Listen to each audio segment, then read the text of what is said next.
Boa tarde, pessoal. Sejam bem-vindos a mais um encontro aqui de lives de revisão para o PAS UNB, Vestibular UNB. É com muito carinho que recebo vocês aqui mais uma vez. Esse é o terceiro encontro. Ontem tivemos o encontro anterior, né? Falamos ali sobre o artigo 5º da Constituição, numa perspectiva que, apesar de ser a obra do PAS 1, ela pode ser cobrada, você pode usar como referência ali para né, fortalecer a sua redação, tanto do PAS 2 quanto do PAS 3, para o vestibular e até mesmo para o Enem, tá? Hoje eu recebo, então, a professora Ellen Sintra, uma grande colega e parceira, uma grande professora aqui do Distrito Federal, para a gente bater um papo e falar sobre a obra Cota Não é Esmola, tá? Lembrando que é uma obra do PAS 2, mas que poderá ser cobrada também no vestibular.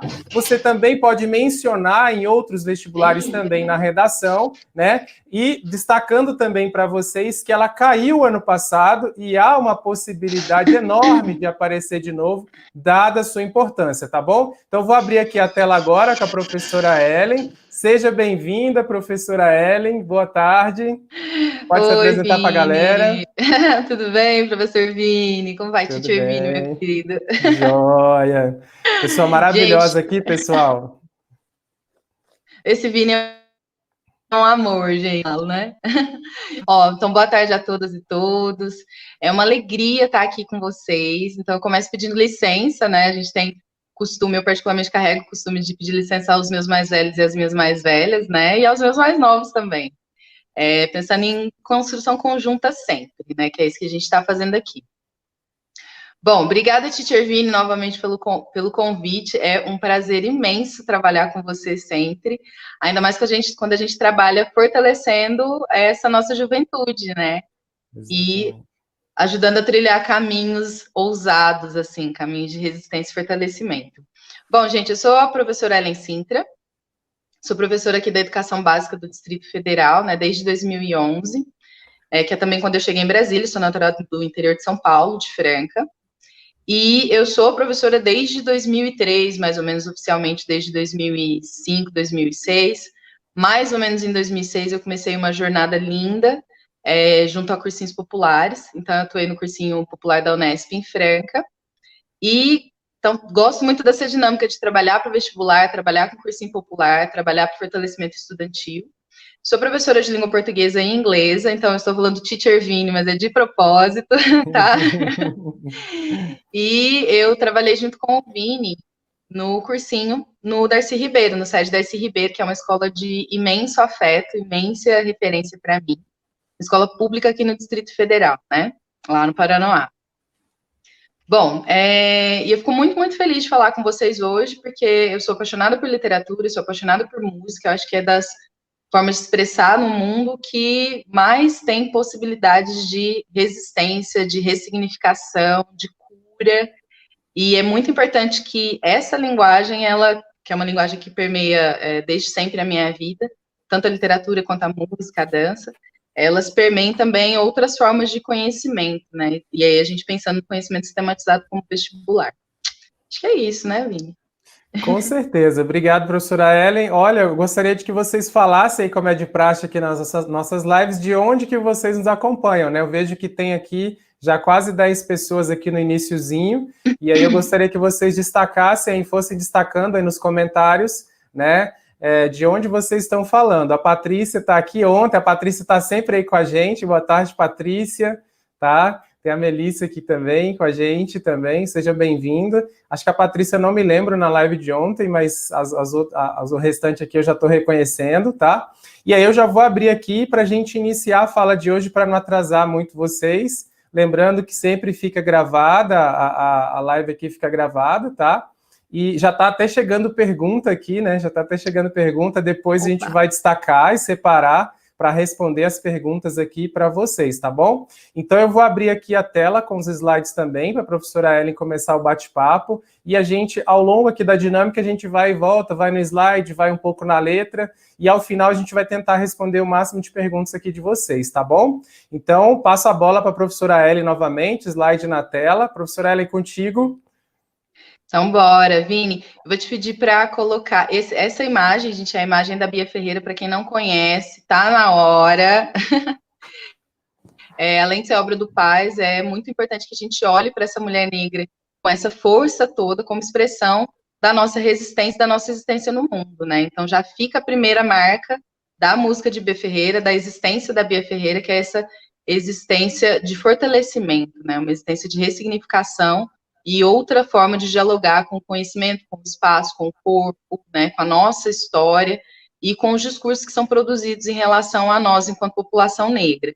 Então, saca um close nessa mulher maravilhosa, guarda isso aí no coração e bora se fortalecer. Vini, eu vou te pedir para passar para a próxima imagem, que é uma imagem diva, poderosa de Bia Ferreira, incrível, magnífica, estonteante, e ela traduz muito do que a gente vai falar um pouco aqui, né? Essas outras formas de ser, de conhecer, e como é que isso dialoga com uma forma de construir o mundo de forma racializada, né? Entendendo a população negra como um corpo racializado. O que é racializar alguém?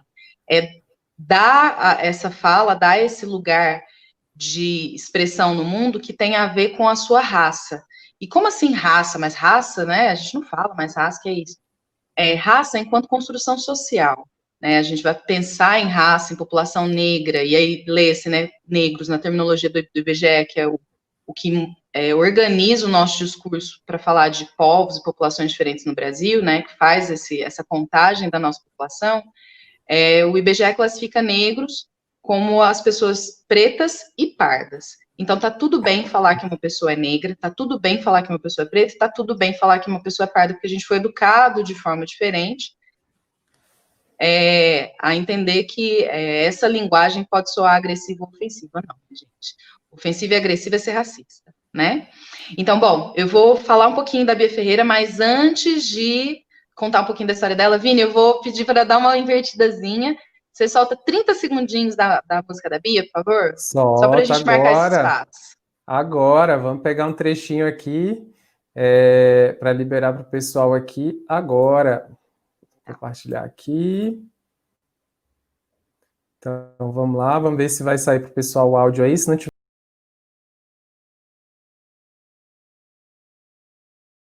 Show demais, né? Gente, é isso, é show demais. A obra dessa menina, dessa mulher, né? É incrível. E é importante a gente conhecer as nossas, né? Por assim dizer, né? Enquanto expressão de resistência. Bia Ferreira é uma mulher preta, ela é cantora, compositora e é multi-instrumentalista aqui no Brasil. E ela começa mais ou menos ali no ano de 2009, ela começa bem novinha, né? Aos 15 anos de idade. Ela começa em Aracaju, que fica no Sergipe, e ela foi criada lá, né? Ela é filha de uma família tradicional evangélica, e ela estudava música desde criança, né? Ela nasce em 93, está com 27 anos de idade, é isso, né, Vini? Ajuda aí na continha. 27 anos de idade. E ela tem alguns álbuns, né? Que ela tem um dos álbuns dela é a Igreja Lesbiteriana, tem o Um Chamado e tem Bia Ferreira no show estúdio no Estúdio Show Livre. Bom, a Bia é essa construção incrível que adentra o Paz, trazendo uma perspectiva que a gente chama de marginal, né? Mas na verdade, se a gente pensar no quantitativo de pessoas pretas no Brasil, a gente tem quase 60%, se eu não me engano, né, atualmente, de pessoas que se autodeclaram como negras e pardas no país, ela chega marcando um espaço que é devidamente nosso, né, na construção de conhecimento. E aí, pensando na universidade, como esse lugar que organiza as ideias e organiza o conhecimento, e também aprende a dialogar com o mundo de outras formas, inclusive para poder ocupar espaços, né? Então, a música da Bia, ela traz aspectos que são muito importantes para a gente pensar o Brasil e as histórias que nos foram contadas. Então, primeiro, pela imagem da Bia, né, essa mulher negra, forte, viva, considerando que o Brasil é um dos países no mundo que mais matam pessoas negras e indígenas, né?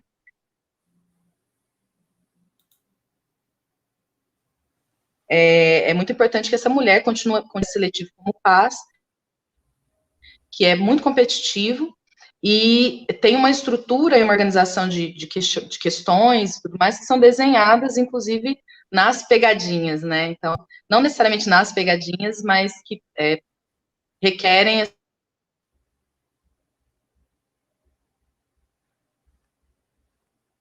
assim, um cuidado maior na hora de interpretar o texto. Significação de conhecimento.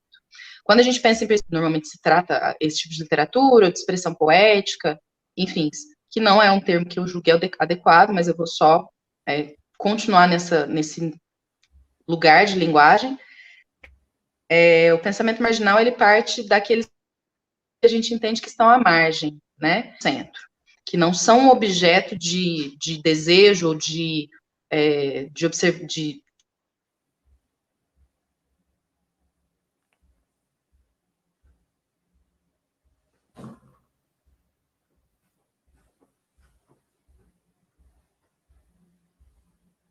contar, e que ela conta, né, que é a história que a população preta conta, é uma história que traduz em miúdos a lógica do racismo estrutural que organiza as nossas relações sociais no país. Então, essa é a primeira grande marca dentro da obra da Bia Ferreira, né, que a gente vai destacar aqui hoje, para que a gente consiga entender que as histórias que nos são contadas, elas constroem narrativas de subjugação, extermínio, apagamento e anulamento, né? Então, essas são as histórias que geralmente não são contadas dentro da educação. É importante que a gente conheça outras perspectivas como a dela. Vini, passa o próximo slide, por favor. Então, vamos lá, próximo. Gente, o que a gente vai dar uma olhadinha aqui hoje, né? Então, a ideia é dar uma olhada nesse discurso geral, que organiza o pensamento, que faz com que Bia precise construir uma obra como essa, né? Depois a gente vai dar uma olhadinha em como acontece dentro ali do PAS, né? Especialmente no aspecto de literatura, e aí eu não vou adentrar talvez robustez, porque não são as áreas específicas, né, do meu conhecimento, né? E, por fim, a gente vai dar uma olhada em alguns trechos que são bem interessantes da música. Então, aspectos orientadores aqui, né, de forma geral. Racismo estrutural e estruturante das relações no Brasil e no mundo. Raça como construção social. Branquitude e poder. Políticas reparativas. Tem também os aspectos de garantia e acesso a direitos básicos. As lógicas de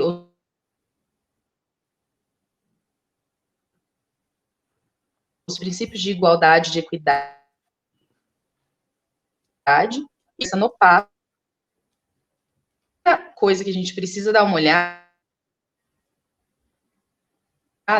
para poder entender do que a Bia está falando, né? Porque quem é que a Bia está cantando, né? Que vive isso todo dia. Mas para quem ainda não abriu os olhos ou não tem o cuidado, ainda não se movimentou para sair dos seus lugares de privilégio, espaços de acomodação, a gente está fazendo essa chamada aqui, né? Então, a gente parte primeiro do que é o racismo, né? Primeiro, racismo é crime. Bom, ele entra, né, enquanto definição de crime mesmo, em 1909, né, com a Lei 7.716, de 5 de janeiro de 89, e ele é definido como crime resultante dos preconceitos de cor ou de raça, né, de raça ou de cor. Atualmente, no Brasil, a gente tem essa legislação e tem também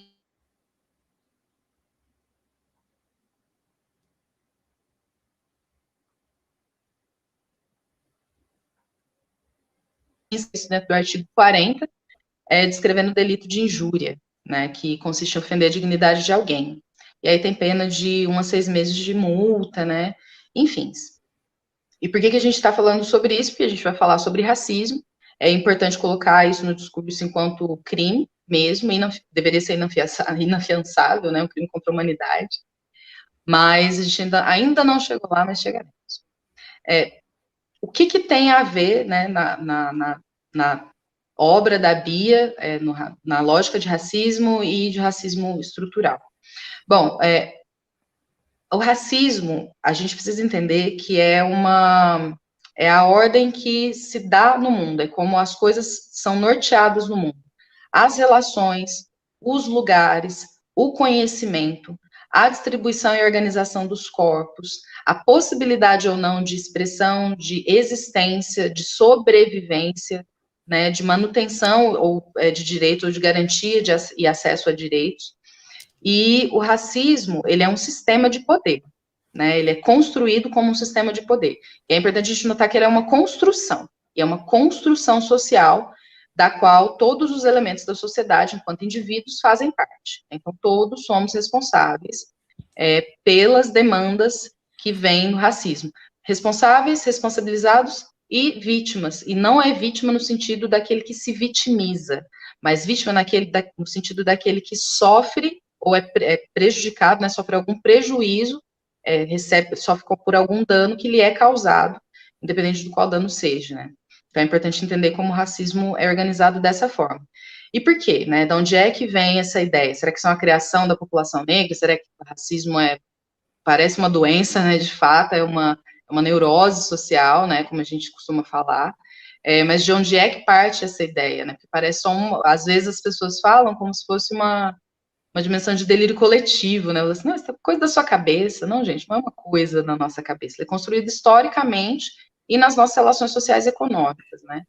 Então, a gente parte da lógica de racismo estrutural como uma lógica de poder que usa a raça, né, a racialização dos indivíduos, para manter uma estrutura de exploração física, econômica, intelectual, em que algumas pessoas vão se beneficiar e outras, por conta da sua exploração e do seu extermínio, vão ser destituídas da possibilidade de ser. Então, a gente tem quem explora e se beneficia disso, e tem quem é explorado e sofre com isso. É assim que o racismo se organiza enquanto sistema de poder e manutenção de privilégios.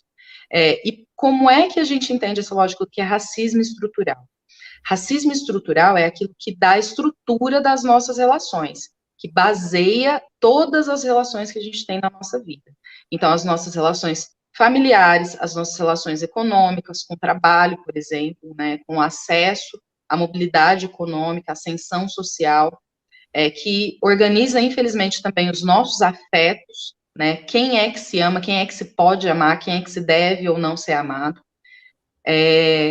E nesse sentido, entre vários outros aspectos, né, por exemplo, enquanto condição de estrutura, o racismo, ele organiza também quem é que consegue e pode ter acesso a direitos básicos, né, como, por exemplo, o acesso à saúde, o acesso à moradia, ao transporte digno, ao lazer, à educação, né, então, quando a gente estrutura uma sociedade para que determinados elementos continuem numa camada social específica, né, para serem explorados, para serem mão de obra barata, para serem os objetos de ódio, a gente organiza também para que outras pessoas, né, que a gente vai entender como sujeitos, como quem pode ser, se beneficiem disso, porque conseguem enriquecer, porque conseguem adentrar espaços sem ser violentados, sem serem vítimas, por exemplo, da violência policial e outras tantas formas de violência. Enfim, a ideia não é colocar a lógica do racismo estrutural, a lógica não, o fato, né, do racismo estrutural, como uma condição de separação entre as pessoas, mas é importante que a gente perceba que a raça e a racialização dos indivíduos separa as pessoas, mantendo elas em condições específicas de existência, né? E é um sistema de poder que não se inverte só, por exemplo, na fala, né? Porque eu quero, porque o meu sentimento é maior, né? É uma estrutura que vai além da gente, organiza o Estado, né? Por exemplo. E aí, o que tem a ver? Tem a ver que, por exemplo, o Estado, ele acaba direcionando quando se constroem políticas públicas, quem é que vai conseguir receber educação, seja porque a escola vai estar bem estruturada, seja porque a gente vai ter um lugar para sentar, seja porque a gente vai ter professores, né? Então, quem é de escola pública sabe bem do que eu estou falando. O fato, por exemplo, de as nossas escolas estarem sucateadas é resultado também do racismo estrutural, né, que organiza as nossas relações. A gente bem sabe que a maior parte da população que acessa a educação básica gratuita hoje é a população negra. Então, é muito interessante, é muito importante a gente observar que é mais um projeto de Estado, né, do que um acontecimento do nada, né. Enfim, bom, essa lógica de exploração econômica que organiza o mundo também organiza uma lógica de exploração de corpos, tá? Então é importante a gente entender o racismo estrutural como parte disso, né? Como algo que organiza isso. E aí isso tem toda uma ligação mais forte com o capitalismo, com a distribuição e a geração de renda, possibilidade de acumulação e manutenção de bens, mas mais do que nada, né, mais do que tudo isso, com a lógica de objetificação dos seres. Objetificar é transformar alguém em um objeto, né? É uma lógica que a gente chama de outrificação.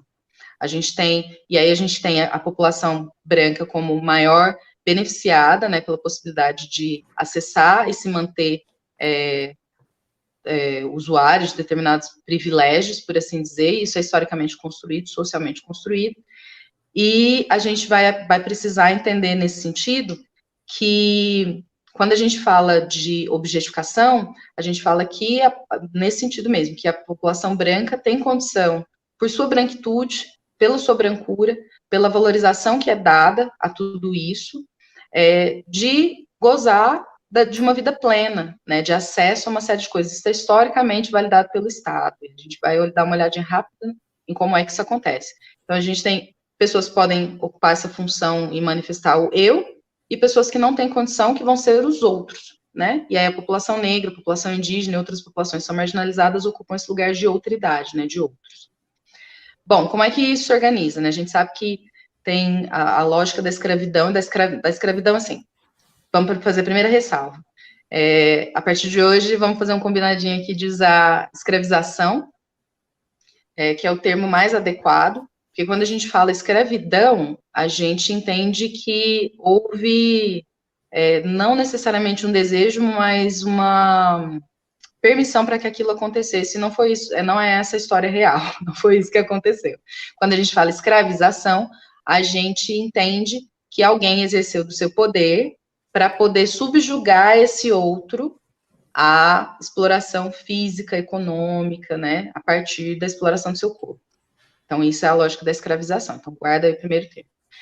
A gente tem a escravização dos corpos, a gente oficialmente, né, consta nos autos que em 1888 foi abolida a escravatura, mas quem tem olhos vê, e a gente sabe que, de fato, a escravização da população negra, da população indígena, né, não acabou. Né? A gente tem outras formas de escravização moderna e outras formas de exploração, por exemplo.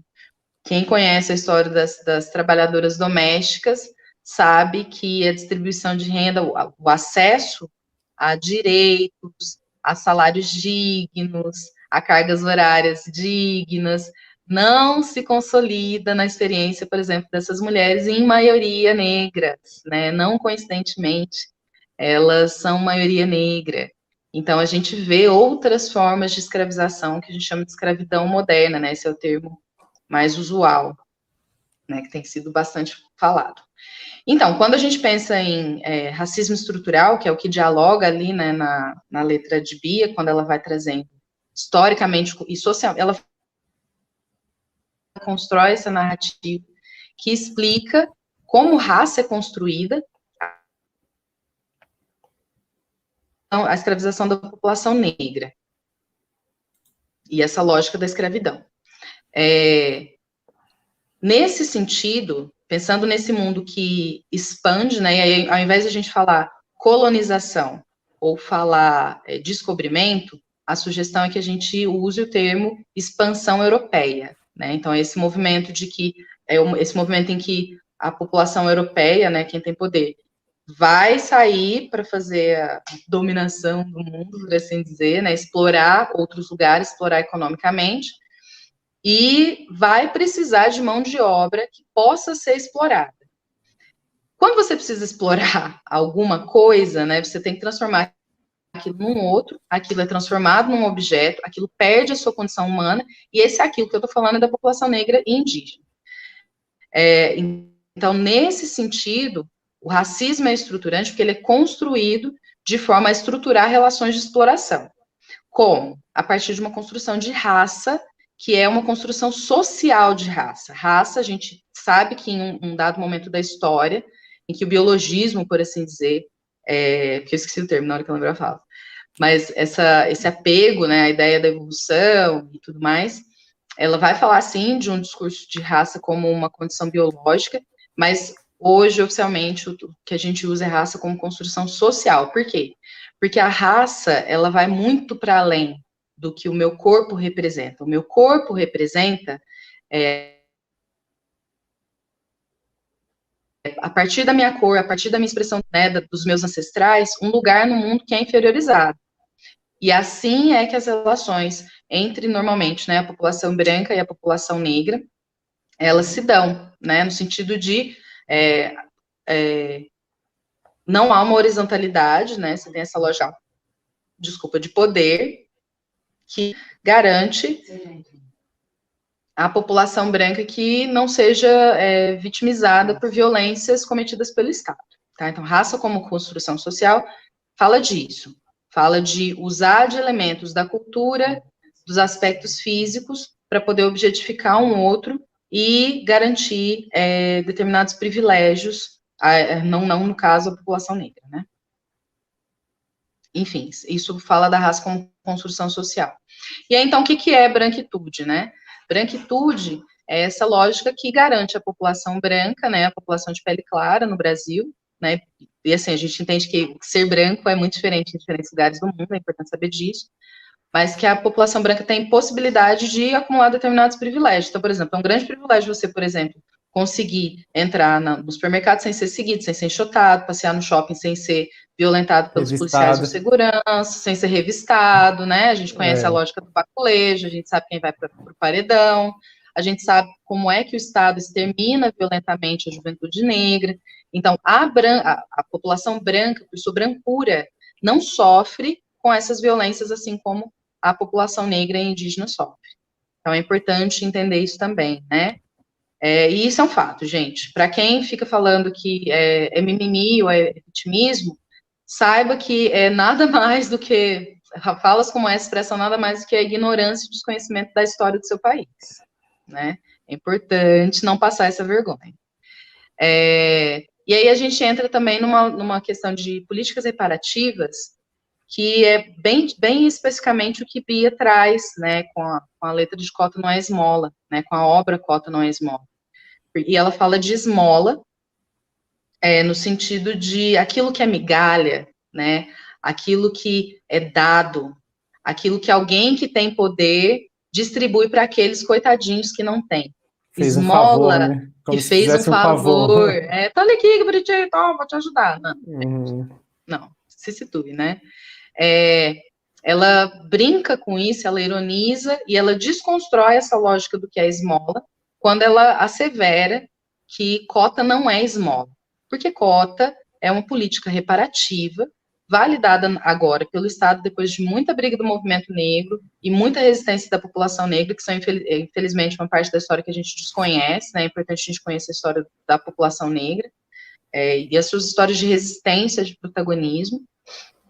E é política reparativa porque vem reparar danos que foram causados pelo Estado à população negra, né? Então, é nada mais, nada menos do que o Estado tentando, ou então fazendo uma pequena, bem pequena, viu, gente? Uma pequena movimentação de reparar o prejuízo que foi causado a esse outro, né? A esse que foi construído como outro. Como que foi? Que prejuízo foi esse? Gente, imagina, a gente tem a escravização da população dos povos africanos no Brasil, começando ali depois de 1600, eu não lembro agora. Por aí. Até antes a data aqui, um pouco antes, falho a data agora, desculpem, mas dá um Google aí, faz a tarefinha de casa. E a gente só vai ter a abolição da escravidão em 1888. São basicamente 300 anos de exploração de povos. 1888, quando a princesa Isabel assina a Lei Áurea, não é porque ela é boazinha, tá? Então começa por aí. Não é uma data que a população negra celebre, né, por assim dizer. É um protagonismo que é dado a uma pessoa branca que, na verdade, não fez porque era boazinha, mas porque havia uma pressão do Estado, né, como um todo, havia uma pressão sobre a coroa, e havia uma pressão internacional para que ela economicamente abrisse mercados e possibilitasse a movimentação financeira, né.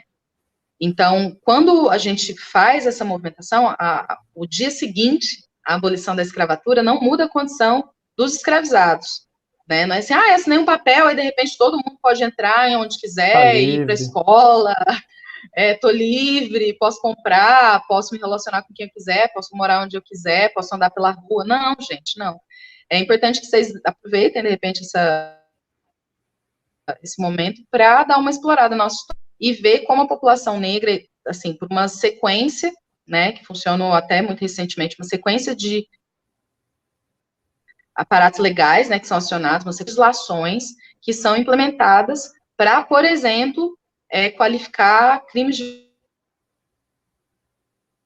vadiagem, né, a população negra sendo impedida a possibilidade de existir, a população negra sendo marginalizada, tirada de dentro das cidades para subir as favelas, para ocupar os espaços que são relegados, né, então, a letra da Bia também conta um pouco dessa história, né, que é essa coisa de você morar no morro, morar distante do centro, morar distante da escola, e ter que se deslocar. A população negra não vai subir o morro porque acha divertido subir o morro, não, gente. Vai ter que morar nas margens das cidades porque o Estado obriga que isso aconteça, né? A população negra é impedida de ficar nas cidades por mecanismos como leis, assim como também é impedida de acessar a educação, né? Não pode, a população negra não pode frequentar as escolas por força de lei, né, por muitos anos. Então, a escravatura não é abolida em 1888, e aí a gente pensa que a gente tem 100 e poucos anos, né, de falsa liberdade, assim como a gente tem uma falsa democracia racial que conta uma história que somos todos iguais, que temos todos acesso a direitos, que temos todos a possibilidade de existir, de ascender, né, economicamente, de ocupar cargos, de chegar nas universidades serem bem tratados, ou de ter o nosso conhecimento e a nossa existência respeitadas, ou valorizadas, ou transmitidas. E é uma narrativa falsa essa da democracia racial, né? Ela nasce ali com Gilberto Freire, que depois vale a pena dar uma olhada, apesar do discurso dele ser muito, trazer muito prejuízo à narrativa nacional, né, ao ideário nacional, mas são histórias que a gente precisa conhecer.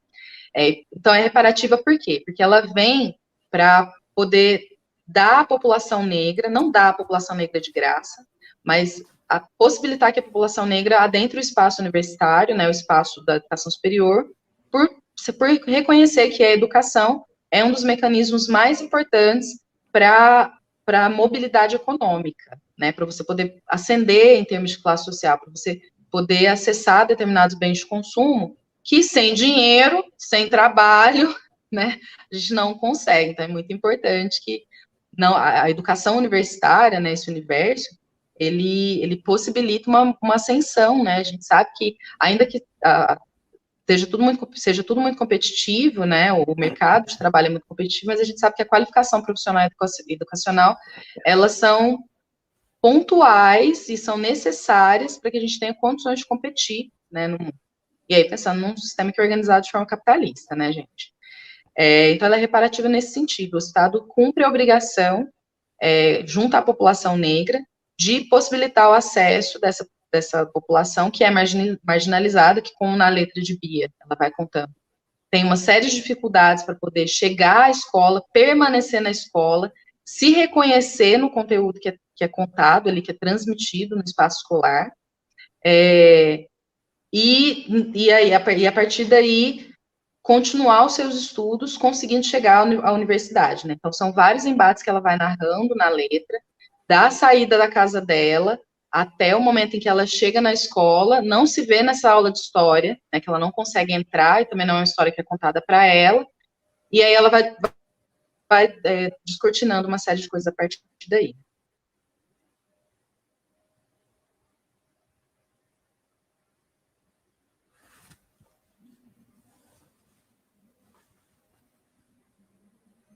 Enquanto retoma aqui o sinal da professora Ellen. Já voltou.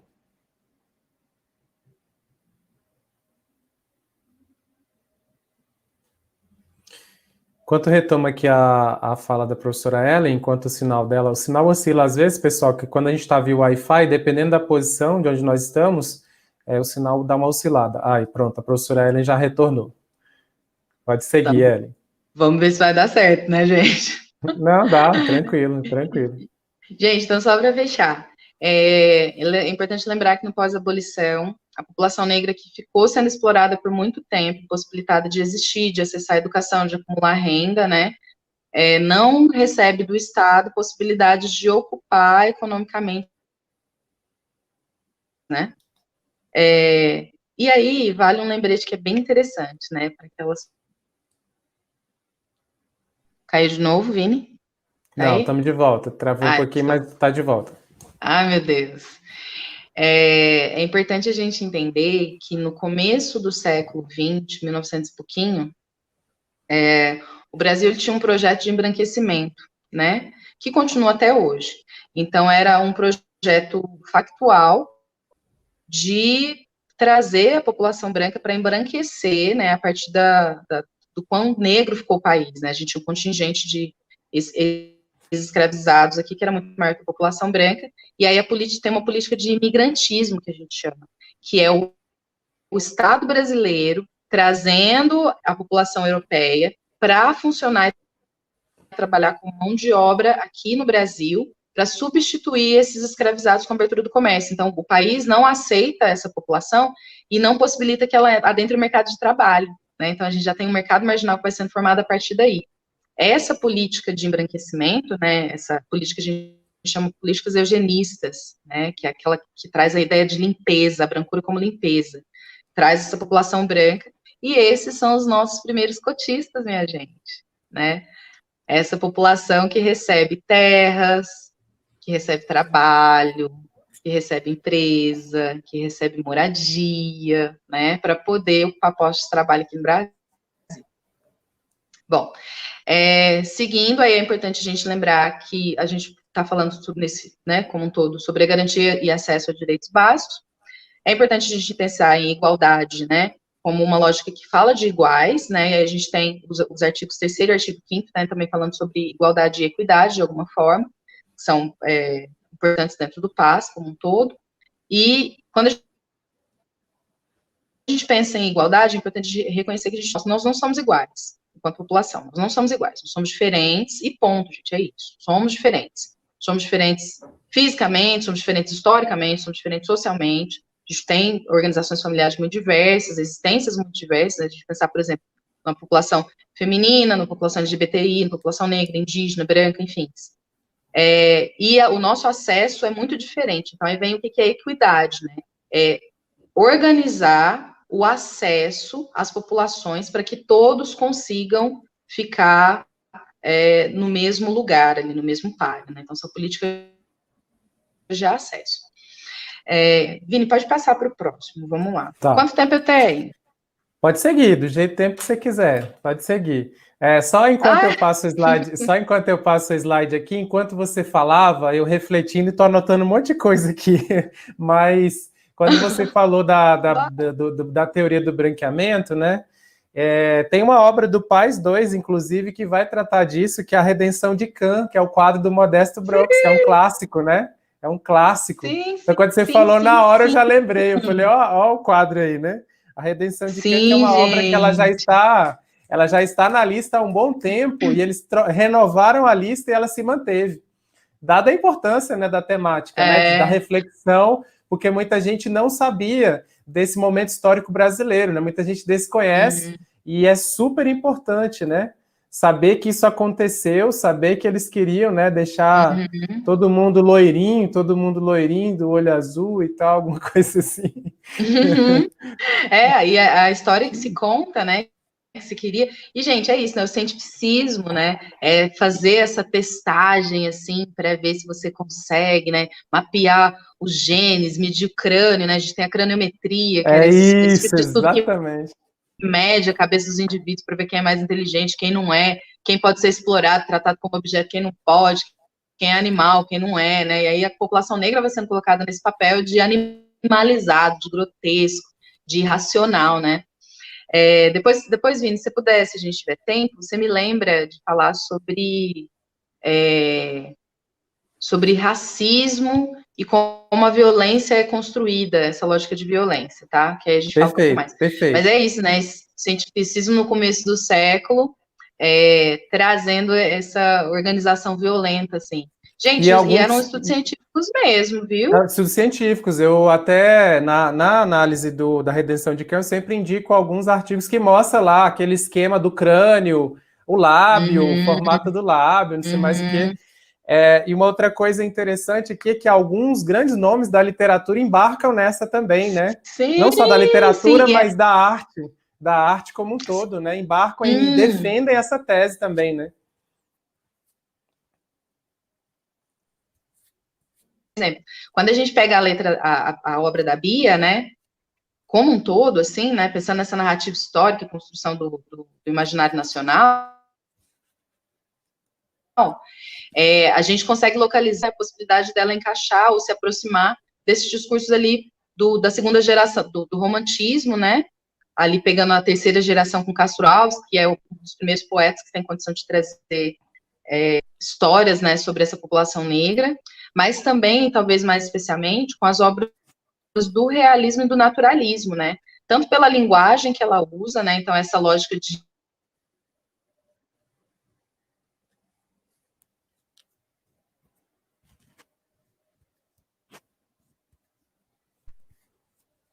caí, Vini, voltei? Voltou.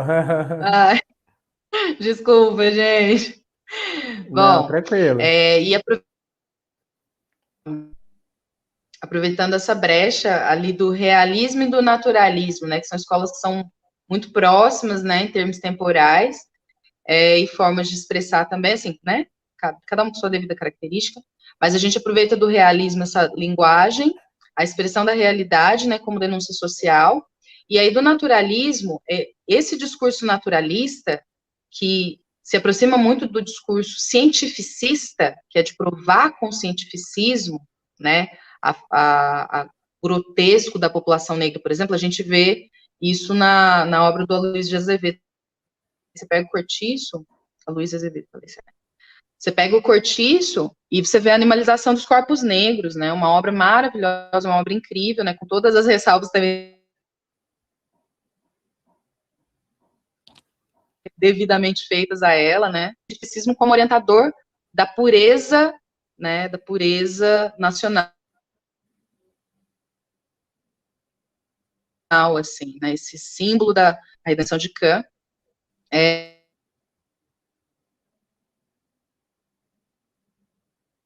e como a voracidade, assim, e aí é importante a gente perceber uma coisa, né, psicologicamente falando, Freud fala um pouco de como o racismo, ele é organizado, assim, né, como é que a gente constrói essa lógica do outro. Não Freud não fala nada de racismo, gente, desculpa. Grada Quilomba, que é uma autora a partir do Freud, né, que é essa ideia de repressão. Então, Freud explica, né, que o imaginário desse branco, do ideal, essa fantasia do que pode ser desejado, ela é construída a partir de uma ideia de repressão. A ideia de repressão é a ideia do Freud. E aí, ele explica que não é possível que se odeie, que a gente odeie a si mesmo, né, que nós nos odiemos. Então, a gente projeta o nosso ódio no outro. Esse outro, ele vai expressar as nossas piores coisas, as coisas que a gente não gosta na gente. E é interessante como quando a gente vê o racismo falando, ou então projetando, principalmente sobre uma ideia de violência construída da população negra e hipersexualização ou sexualidade da população negra, que são só alguns aspectos, né, que geram a violência contra os corpos negros, a gente vê essa ideia freudiana de repressão e projeção do ódio no outro, que é o que organiza a lógica de racismo, né? Então, psicologicamente falando, é mais ou menos assim que essa neurose se dá, né? E isso a gente não está falando que só, assim, a culpa é da população branca, não é isso, assim. Mas é importante entender como essa é uma construção social da qual a gente faz parte. Não tem como nós, população negra, sermos racistas, porque racista é uma estrutura de poder, né? E nós não temos esse poder, não somos nós que ditamos esse discurso, que construímos esse discurso, mas nós podemos ter atitudes racistas, né, também. Porque nós fazemos parte da mesma sociedade, porque afinal de contas é uma estrutura que organiza as nossas relações, né, mediam as nossas relações. Assim como, por exemplo, não tem como mulheres serem machistas. O machismo também é uma estrutura de poder, um poder que não é de protagonismo feminino, né, dentro da estrutura de poder do machismo, as mulheres não têm poder. Então, as mulheres podem ter atitudes machistas, mas não serem machistas. Então, só para, enfim, fecha parênteses, né, voltando lá. Quando a gente vai olhar em literatura, A gente aproveita aí a contribuição do naturalismo, né, e dessa coisa carnal, dessa coisa voraz, dessa coisa realista, dessa coisa que é quase material, se sente o cheiro, você quase sente o cheiro na descrição das narrativas, então é bem legal olhar como a obra da Bia dialoga com isso. E aproveitando também de dentro do PAS, né, o que traz na orientação dos artigos terceiro, assim, o artigo 5º, né, como principal, mas é interessante olhar também o artigo 3º, né, que fala sobre essa discussão sobre direitos humanos. Direitos humanos é uma temática sempre muito recorrente no PAS, né, a gente vê os direitos humanos se manifestando ali, pululando ali, né, no discurso do PAS em vários momentos, em várias obras, especialmente em obras contemporâneas, né, às vezes, inclusive, em escolas literárias que trazem essa movimentação para outros olhares sobre a sociedade, né? Pode passar, Vini. Beleza.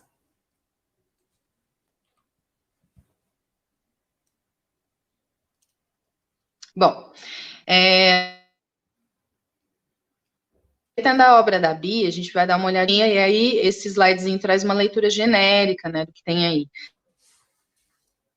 Seria muito lindo se a gente conseguisse dialogar, né? É bom ouvir sobre os nossos musicistas, né? Aqueles canções. Então, recomendo os vídeos dela falando sobre isso.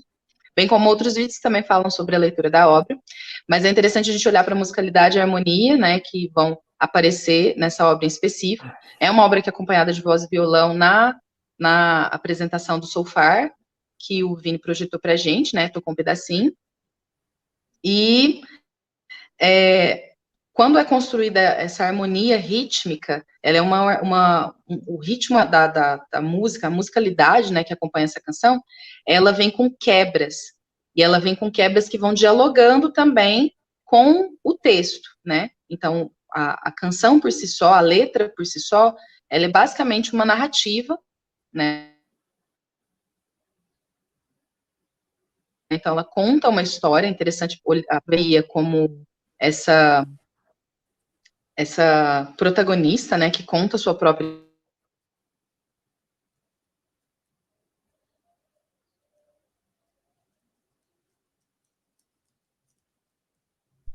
Caí, De voltei. volta, de volta.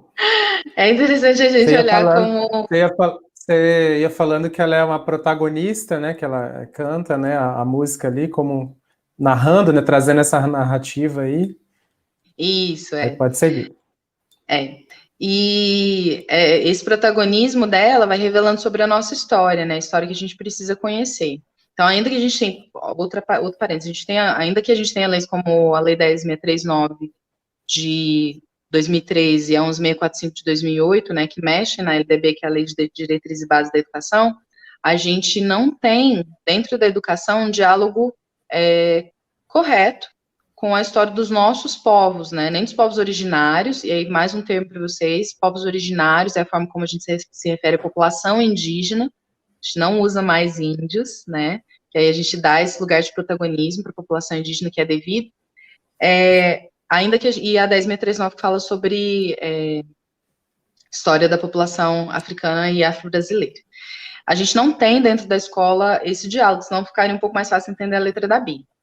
Bom, quando ela vai construindo a letra e vai acompanhando com o violão, ela faz quebras rítmicas que possibilitam que ela dialogue com o público. Então, ela é uma narrativa, né? A letra traz trechos de narrativa dialógica. Dialógico é aquilo que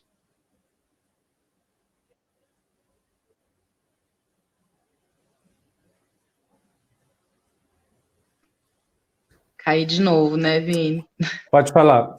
Não, você estava destacando a questão de ser uma estrutura dialógica e você estava detalhando o que é, né? Como que significa, né? Obrigada, gente, desculpa tantas quedas. A questão do dialógico vai aparecer na próxima parte, mas eu vou adiantar aqui. Essa narrativa do cotidiano traduz o que é o racismo estrutural, e o dialógico é aquilo que conversa com o outro, né, que fala. Então, é essa mulher negra que fala com essa população branca, ela então coloca a população branca no lugar de um outro, né, que vai escutar essa narrativa, né, que vai escutar ela falando. E aí é muito interessante perceber que é uma mulher negra que fala. né? Normalmente a população negra, a gente é socializado, a gente aprende dentro de casa, na escola, no comércio, em todos os lugares que a gente vai, a gente não deve falar, a gente não deve aparecer. E é uma lógica que está construída de forma errada, a gente entendeu que é porque está dentro do sistema de poder, mas é importante ver como ela fala, né? Isso é muito E importante, porque fala é com ela muita, que... com muita força, né? Exatamente. Muita potência, o recado direto. Tipo, sagaz. E aí, é interessante ver que é a mulher negra que está falando desse lugar de contar a própria história, e para esse público que é branco, né, que vocês veem no vídeo, né, um público branco, que está ouvindo essa narrativa, né, então ela é observada, mas não naquela construção distanciada de ser observada, né, ela é protagonista, então ela ganha a atenção do público. E aí eu já falei um pouco da representação imagética da Bia Ferreira, que é esse corpo negro, né, que ocupa, por exemplo, no vídeo, né, a gente consegue ver bastante isso, mas ela consegue ocupar, enquanto corpo negro, a letra como um todo, porque ela fala da sua constituição física e de como a narrativa do que não é bonito, do que não é inteligente, do que não é bom o suficiente, é construída contra a população negra, né, então que delimita o que é ser negro no Brasil. Deixa eu ver o que mais. E aí fica um destaque, né, para a presença do soul e do rap, entre outras expressões musicais negras que aparecem na obra da Bia, quando ela compõe, mesmo sendo acompanhada apenas pelo violão, quando ela compõe ritmicamente, relembrando as batidas do soul, né, que quando a gente pensa historicamente falado, a gente tem as movimentações do blues, do jazz, né, o jazz é muito marcado por essa quebra harmônica, não harmônica, desculpa, mas essa quebra rítmica, né, aquela coisa um pouco mais fluida, que é isso que ela traz na música, e do rap, que é essa narrativa um pouco mais corrida, que traz do cotidiano, né, ela consegue fazer essas quebras com uma genialidade ímpar, assim, que é muito destacada nas nossas musicistas negras, né, nas nossas, enfim, não só, né, claro, gente, mas aí eu vou aproveitar para fazer minha ressalva. Vini, se você quiser aproveitar esse momentinho para passar só mais um pedacinho da música dela, eu acho que a gente consegue sentir um pouquinho mais do que eu estou falando. Passo sim. Eu vou destacar aqui, aproveitar essa fala, o Marcos Antônio, lá no início da live, ele chegou a colocar esse questionamento, né? Qual o objetivo da obra ser, em sua maior parte, declamada, né? Que, de fato, essa é uma marca da música ali no início, principalmente, né? Inclusive, isso foi cobrado ano passado, a comparação, assim, se era voz e violão ou não, comparando essa música com a música, salvo engano, Inclassificáveis, do Ney Matogrosso. Se as duas eram voz e violão, o item estava até errado. Chegaram a cobrar isso, se as duas eram voz e violão, então, por isso que eu sempre recomendo o pessoal assistir o clipe, porque às vezes marca melhor, você lembra melhor, às vezes o instrumento, eles perguntam, né? Então eu vou colocar o trechinho aqui para a gente só resgatar isso também e refletir até mesmo sobre isso aí. Deixa eu colocar aqui.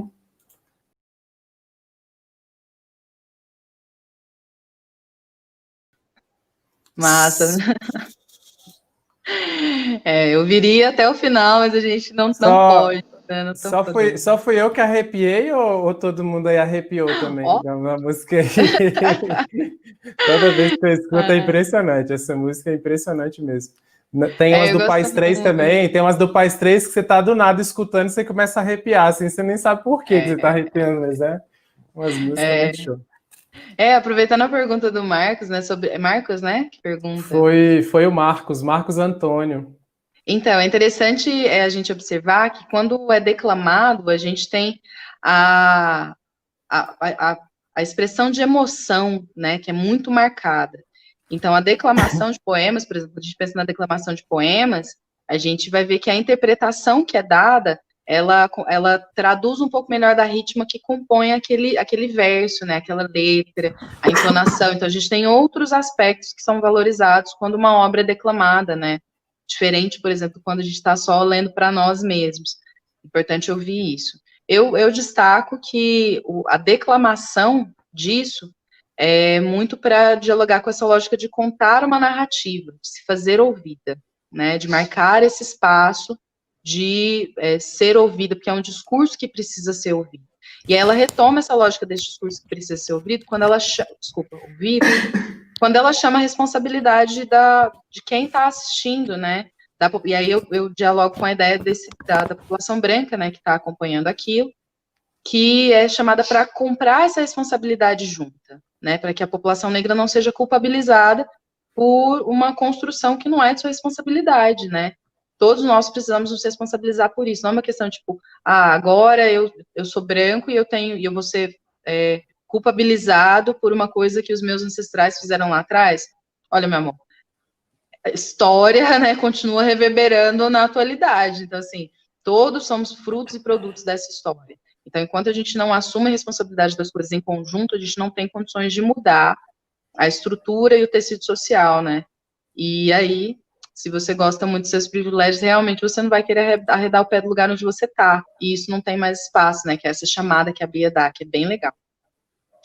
Bom, passa o próximo, por favor, Vini, desculpa. Isso, no próximo, é muito legal que durante a canção ela retoma, né, algumas figuras negras, ela fala de Dandara e fala de Zumbi, que são figuras muito fortes dentro da construção do imaginário nacional, né, não só essas, né, a gente tem muitas outras histórias, por exemplo, de histórias de indivíduos e de revoluções, então, por exemplo, a gente tem Maria Marim, né, a gente tem, quem segue a página do Tinha Que Ser Preto Oficial sabe muito de história. O João tem que É vir legal. aqui. O João, O João tem que eu pegar. tenho que entrar em contato com o João, porque ele tem que vir aqui falar com a gente um pouco mais sobre isso. É legal, assim, porque é uma outra forma da gente conhecer os nossos, né? Importante para a gente sair também desse lugar da população negra como não sendo uma população forte, de histórias fortes, de revoluções fortes, mas e também para conhecer qual tipo de conhecimento a gente colocou como organização do mundo, gente. Vocês estão achando que, tipo, o Egito era branco? Que a gente vai aprender matemática, porque, afinal de contas, alguém branco reorganizou isso. Não, meu amor, né? Vamos reconhecer aí o protagonismo da população negra, né? É claro que a construção conjunta da história do conhecimento, né, entre diversas populações, mas dá o devido mérito. É interessante como o João e outros historiadores, o João não é historiador, mas como alguns historiadores contam essas histórias de protagonismo. E esse é um aspecto importante dentro da educação, porque a gente consegue, enquanto população negra, se reconhecer com o conhecimento que é compartilhado na escola, né? Enfim. Bom, e aí, quando ela traz essas figuras, ela se fortalece, né, na letra que ela está trazendo, que ela está compartilhando ali, e ela marca esse lugar de força e de resistência, né?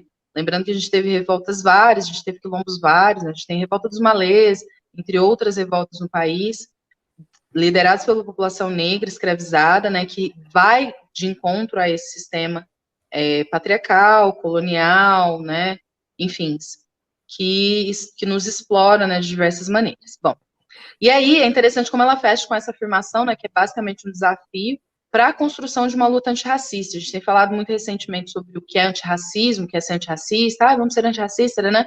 E isso vai muito para além de ficar divulgando hashtags, né, nas redes sociais, mas no sentido de realmente reconhecer o seu lugar, reconhecer os privilégios e as benesses que você tem pela condição da sua brancura, por exemplo, a mobilidade que você consegue ter por conta de ser uma pessoa branca, por exemplo, e usar desse seu poder, desse lugar estratégico, para poder reverberar um discurso dessas pessoas que são construídas como outro, que é a população negra, a população indígena também, né, entre outros grupos como ciganos, migrantes e tudo mais. Mas é usar desse lugar, por exemplo, quando o Teacher Vini me chama assim, Teacher Ellen, vem cá conversar comigo, ele reconhece, né, enquanto um homem branco, por exemplo, que ele tem esse espaço, é claro que ele quer, né, o benefício de todo mundo aqui, né, para a gente compartilhar conhecimento, é um compromisso muito bonito que o Vini mantém com a educação, profissional maravilhoso que ele é, vocês sabem quem é o Teacher Vini. E é muito legal quando ele faz essa movimentação para reconhecer que pessoas negras produzem conhecimento válido, né? Então ele usa desse espaço de diálogo para fortalecer outras pessoas, para que elas possam contar para que nós possamos contar as nossas histórias e trazer perspectivas que são de soma, né, de construção conjunta. Então ela dá essa incentivada aí, né, no final da letra. E ela responsabiliza também, mas ela não culpabiliza, né? Ela fala que é importante desconstruir essa culpabilização que é voltada contra a população negra, mas para que a gente se responsabilize por essa história. E ela, né, como um todo, fala sobre o racismo como estrutural, né, estruturante das nossas relações, e ela desconstrói os discursos de vitimismo e mimimi que invisibilizam o acesso a políticas reparativas, né, políticas de ações afirmativas como as cotas, né, no caso ela está falando das cotas para a população negra para adentrar o espaço universitário, né, para adentrar a universidade. Então, quando ela conta essa história, a gente vê que a gente não está falando de vitimismo, né? Que é aquele que se coloca no lugar do coitadinho, no lugar da vítima. Ela está contando uma história de protagonismo, ela está contando uma história de violências que são registradas, né, na construção do nosso país e que, por terem sido como foram, organizam e distribuem a população em camadas e grupos sociais que são racializados e que são explorados economicamente de várias outras formas por uma construção que o Estado valida, né? Então ela fala que é uma política reparativa, ela fala que cota não é esmola, porque realmente não tem ninguém dando nada de graça para ninguém não, né? O É Estado com não muita cumpre mais do que luta. a obrigação. É com muita luta. E aí Com ela muita conta luta. essas histórias essas pessoas que lutaram para que cotas pudessem hoje ajudar, né, garantir esse lugar da população negra dentro da universidade, e explica também que quando a gente pensa na lógica de cotas, não é uma questão de concordar ou discordar, tá? Porque é isso, não tem nem que concordar nem que discordar, mas ela explica como, por exemplo, não só a partir, né, da Lei 12.711, de 29 de agosto de 2012, né, que é a que organiza as cotas dentro das universidades, mas ela fala, a letra como um todo, e a ideia de que cota não é esmola, do que não é dado de graça, é justamente o reconhecimento do Estado de que a mobilidade social e a garantia de direitos é necessária e é justa, né? E que a população negra sofreu uma série de danos, prejuízos, né, por conta do seu extermínio, né, ao longo da história, e que isso complica as nossas relações sociais e a possibilidade da população negra de ascender. Então, quando ela conta na história que ela é uma menina que cuida da casa, que limpa a casa, que tem que estudar, que pega o busão, que não tem dinheiro, que mora longe, que chega atrasada, que fica para fora da aula, ela está contando que os grupos sociais são organizados de forma diferente. Aí você vai olhar para minha cara e vai falar assim, tá, mas todo mundo sofre. Tá, mas todo mundo sofre. Mas acontece que as pessoas brancas que estão nas escolas particulares, que têm uma condição de educação um pouco melhor, né, que talvez qualifique melhor para poder fazer prova, para poder passar em determinados processos seletivos, eles não têm tantos embates assim. E com todo respeito à história das pessoas, né, a gente sabe que todo mundo tem, nós temos nossas demandas, independente de ser negro, de ser branco, de ser indígena, de ser pobre, de ser rico, né, nós somos seres sociais, com as nossas histórias, os nossos sofrimentos, as nossas lutas, as nossas alegrias, mas que as demandas dos grupos sociais são muito diferentes. Então, é no mínimo irresponsável, para não dizer cruel, a gente não reconhecer como o impacto, né, da racialização e da distribuição econômica no país reverbera, impedindo que a população negra tenha condições de estudar de fato. Por exemplo, agora eu sou doutoranda na Faculdade de Educação da UNB e a gente está observando como é complicado o acesso de populações grupos estão mais vulnerabilizados, né?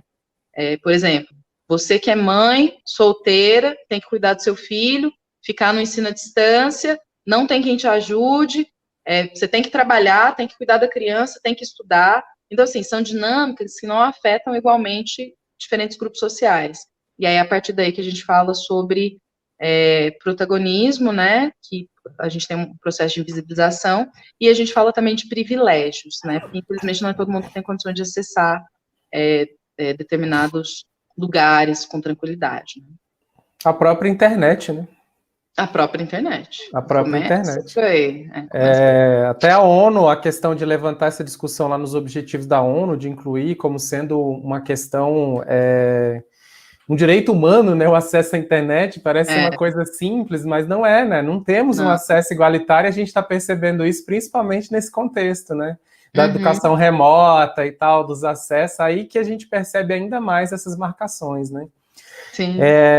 Eu queria aproveitar para destacar, né? Você já, muita coisa que você pontuou, eu já amplio aqui para o pessoal do PAS 2, mas quem vai fazer o vestibular também, e até mesmo o Enem, que muita coisa que você disse que está linkado, né, com a música, é justamente o que é conteúdo do segundo ano, e normalmente são conteúdos tradicionalmente muito cobrados no vestibular e no Enem, né? As revoltas no Brasil é um conteúdo do segundo ano, super importante, sim. A revolta dos malês ali que você citou, e a parte, né, e até eu adicionei o termo aqui, né, escravização, processo de escravização no Brasil, né, é um dos conteúdos mais importantes. Se a gente for olhar a listagem de obras do PAS 2, por exemplo, metade dela quase fala sobre isso. Né? E é justamente para abrir a mente mesmo, você mergulhar e entender o processo, linkar com a música da Bia, olhar a história brasileira, questionar o porquê de algumas coisas, né? Por que está escrito daquele jeito, às vezes. Então, é muito importante isso aqui mesmo. É uma discussão que ela já começa lá no PAS 1 com as obras, por exemplo, Atlântico Negro na Rota dos Orixás, a questão também lá da Rota do Escravo, a Alma da Resistência. São duas obras que já iniciam bastante essa discussão de entender algumas coisas. Você tem lá também no primeiro ano a questão da oração dos desesperados, que vai fazer uma leitura um pouco mais geral, né? Do Sérgio Vaz, o poeta, né? O poeta da periferia. Mas você tem isso muito mais intenso no segundo ano, no PAS 2, assim, é recheado, né? Então, talvez são assuntos assim, extremamente importantes, que quem for estudar já comece por esses assuntos, porque além da importância, a prova trouxe muita coisa e normalmente eles aparecem bastante lá na prova, né? Eu estava aqui, Ellen, pensando no seguinte, já pensando numa próxima live aqui, né? E aí eu pensei como seria uma live aqui da Ellen com o João e com o Magnão para falar de religiões de matriz afro, né? Fiquei pensando nessa live aqui, que eu acho que de repente a gente pode ajustar para um próximo momento, né? O Magnão, Ellen e João para falar de desmistificando as religiões, aí pegando o primeiro ano, segundo e terceiro, vai transitando pelas três etapas. Eu acho que vai rolar demais, né? Você queria concluir esse slide aqui? Eu posso retomar? Como é que é? O que você prefere? Vini, pode ficar à vontade. Eu acho que depois desse slide a gente não tem mais nenhum, né? Não, aquele último acho que é o que você se despede. É isso mesmo. Assim, aquele que você se despede. Basicamente, né? A gente pode falar de várias coisas ainda, mas eu já concluí por aqui. Não, bom, enfim. Você vai fechar já? Não, você pode destacar aí que aí eu fecho. Tá. Eu acho importante a gente olhar para essas obras fazendo um exercício de abertura, né? O processo da educação, né, da nossa educação, vai muito para além do estudo para o PAS, do estudo para o vestibular, do estudo para esses processos seletivos como um todo, porque ele fala de um processo de educação contínua, né, que a gente aprende nas relações, né? Então, a educação é um processo relacional entre eu e outras pessoas ou outros elementos que me circundam. Então, dialogar com outras formas de conhecimento e outras formas de experimentar o mundo é essencial para que a gente consiga entender o quanto é necessário que a gente se construa junto, né? Juntamente. A gente não vive. Caí de novo. Voltei, Vi? Voltou. Voltou, pode seguir. Não, é isso, assim. Aqui eu destaco algumas obras. E entender como é bem interessante isso.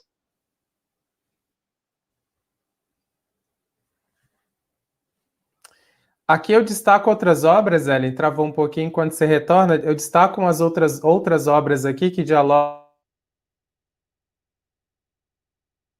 Carimbó, são obras que a própria matriz ela sinaliza uma proximidade. Maria da Vila Matilde, da Elza. Você tem Inclassificáveis do Ney Matogrosso, que eles destacam uma proximidade na matriz, e foi cobrado ano passado. Inclusive, eles fizeram uma salada entre Maria da Vila Matilde, Cota Não é Esmola e Inclassificáveis. Veio um monte de questões ali, né? E o Marcos até destacou no início da live, ele falou, tem chance dessa obra ser cobrada esse ano, tendo em vista que ela já caiu ano passado? Eu destaco que com certeza, viu, Marcos? Algumas obras a gente percebe e sente que elas têm mais chance de cair do que outras obras. Então, essa obra aqui, para mim, certamente ela tem uma chance grande de cair novamente. A gente não tem como adivinhar, mas pelo que a gente percebe da discussão, da temática, essa obra eu colocaria na minha lista como possibilidade de cobrança para agora, tá? Para essa próxima listagem aí. Vamos ver como é que vai ser, né? A gente não pode garantir muito 100%, mas com certeza eu destaco a possibilidade de cobrança, tá? Enquanto a professora Ellen retorna, eu vou destacar aqui, vou abrir aqui para vocês o resultado da enquete. Enquanto a professora Ellen já retornou aqui, eu vou destacar aqui o resultado da nossa enquete, que eu perguntei justamente para vocês se vocês achavam que tinha possibilidade de cobrança na prova dessa obra, se essa obra poderia cair novamente. Então, aqui algumas pessoas responderam, ó, 100% aqui disse que provavelmente acredita que ela cairá novamente. Ó, 7 pessoas, ninguém acha que ela não vai cair, todo mundo acha que ela será cobrada. Eu também acho, tanto pela importância da discussão, tem obras que a gente sente que ela será cobrada com muita frequência, e essa eu sinto que é uma delas, né, pela discussão. Vocês sabem que tem obras ali de literatura que vão dialogar com essa questão da escravização no Brasil, né, com as revoltas no Brasil. Então, essa aqui é uma obra que ela é extremamente importante, que eu acho que ela pode aparecer com certeza. Eu destaco outras aqui também, ó, a gente tem Roda de Capoeira do Rugendas, lá de audiovisuais, que a matriz também sinaliza proximidade com essa obra. A Redenção de Cã, que a gente tinha falado, né, que também está muito atrelada aqui com essa. Reisado do Pastoreio, Batuque, Dança de Negros também é uma música clássica ali, né? É instrumental muito importante também, porque ela vai levantar algumas discussões que já foram iniciadas lá no País 1, e pode aparecer com certeza aqui para vocês. A própria matriz, ela também sinaliza que essa música ela pode ser uma conexão dessa questão da participação da mulher na política, na vida social, os desafios, a desnaturalização da violência, nos diversos, né, contextos, mas principalmente no contexto que a música da Bia quer trazer. Enquanto você, Ellen, estava falando mais cedo ali, eu estava da cota na esmola, dessa discussão, e que você puxou uma linha histórica do preconceito, trazendo um pouco essa questão. Eu cada vez me vejo assim, claro, por conta da internet a gente consegue ter acesso a mais informações, mas a impressão que eu tenho é que quanto mais a gente fala, mais precisa falar, né? Hoje de manhã eu estava lendo de situações no Distrito Federal envolvendo preconceito, discriminação racial.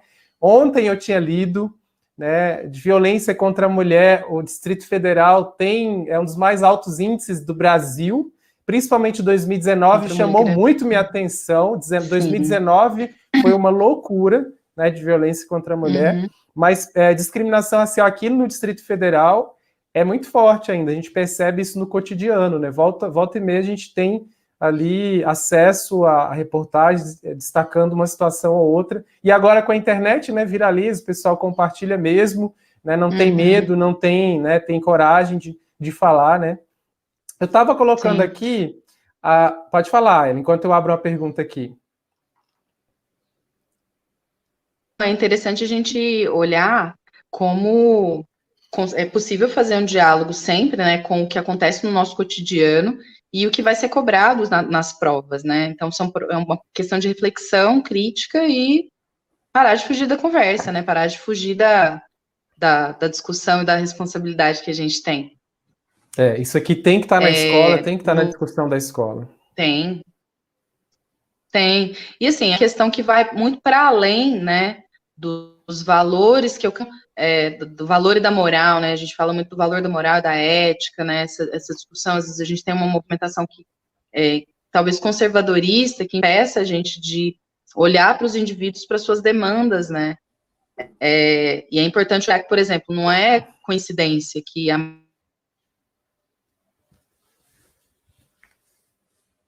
Sim. Pode falar, Ellen, voltou. Não é coincidência, né? A gente tem que olhar como a violência é construída, né, socialmente falando. Então, a gente tem que olhar como o Estado tem uma política de extermínio, né, que acaba escolhendo quem é esse indivíduo que vai levar o baculejo, escolhendo quem é esse indivíduo que vai... A gente teve um caso, vou usar bizarro, porque a gente tem que ser educada, né? Era um caso... Vini, voltei? Voltou, tá normal. Voltei? Tá. É um caso em que... Agora eu não vou lembrar, depois vocês podem dar um Google, mas que o menino... É um menino branco que tá comercializando entorpecentes, e aí a forma como se fala sobre ele é muito diferente do que falaria sobre se fosse um menino negro. A gente conhece, né, o menino. Assim como também as histórias que são contadas da violência que nós sofremos, por exemplo, leia-se a história do menino Miguel, né, as várias histórias, né, quem é a vítima, quem é o protagonista, né, nessas histórias. É muito interessante como os discursos, eles constroem o racismo também. Os discursos, eles constroem a violência, a forma como se fala, quem fala, quando fala, né? Às vezes você vai ver lá o estudante, né? O estudante foi pego com drogas, aí o traficante foi pego. Aí você vai olhar quem são as pessoas, né? Exatamente. É mais ou menos assim, né? Exatamente. Eu acho que as najas que o digam. Exatamente. A Juliana, eu acho que até você respondeu alguma coisa nesse sentido, mas a Juliana tinha colocado a diferença entre raça e etnia no contexto aqui.